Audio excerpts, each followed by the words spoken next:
Hello everyone, কেমন আছো তোমরা সবাই? তো চলো তোমার সাথে আবার একটা ভিডিও নিয়ে চলে এসেছি। আজ আমি কিছু কথা বলবো ভিডিওর মাধ্যমে। তো তোমরা নিশ্চয়ই কিছুদিন ধরে 9ই আগস্ট যে ঘটনাটা ঘটেছে আরজি করে, তোমরা নিশ্চয়ই সবাই শুনেছো। আর শুনেছো কি গোটা পৃথিবী তোলপাড় হয়ে গেছে এই ঘটনার জন্য। তো আমি বলতে চাই একটাই কথা যে হ্যাঁ, সবাই যেরকমভাবে প্রতিবাদ করছে সেটাই করা দরকার। প্রত্যেকটা ডাক্তারের করা দরকার, যারা ফিমেল আছেন তাদের সব্বাইকে করা দরকার। কারণ এই পৃথিবীর এই ভারতবর্ষ যদি স্বাধীন না হয় তাহলে আপনি আমি কেউ স্বাধীন নয়। আপনারও কাল দিন ডিউটি থেকে ফিরতে রাত হবে, আমারও ফিরতে রাত হবে। তাহলে যে কারোর সাথে এরকম ঘটনা ঘটতেই পারে, আজ আমার কাল আপনার, বাস হতেই পারে।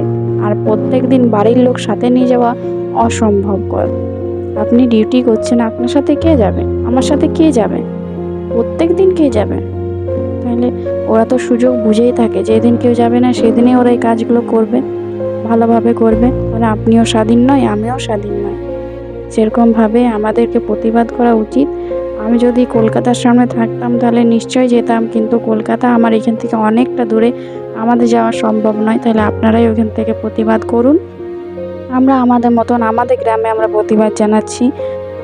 এই এই লড়াইটা লড়তে থাকুন, তাহলেই কিছু হবে। আর যদি এটা বন্ধ হয়ে যায় তাহলে কোনো জাস্টিস হবে না, যেমন চলছে দুদিন পর সেরকমই হয়ে যাবে।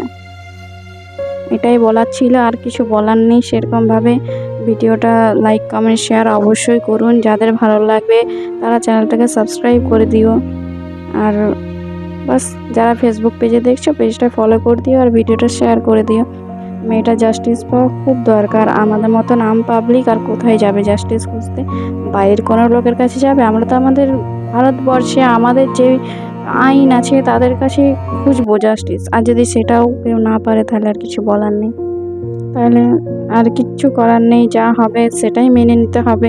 আমাদের হয়তো এটাই আছে, আর কিচ্ছু নেই। তো চলুন আজকের মতন ভিডিওটা এই পর্যন্তই। ভালো লাগলে লাইক কমেন্ট শেয়ার অবশ্যই করুন। টাটা।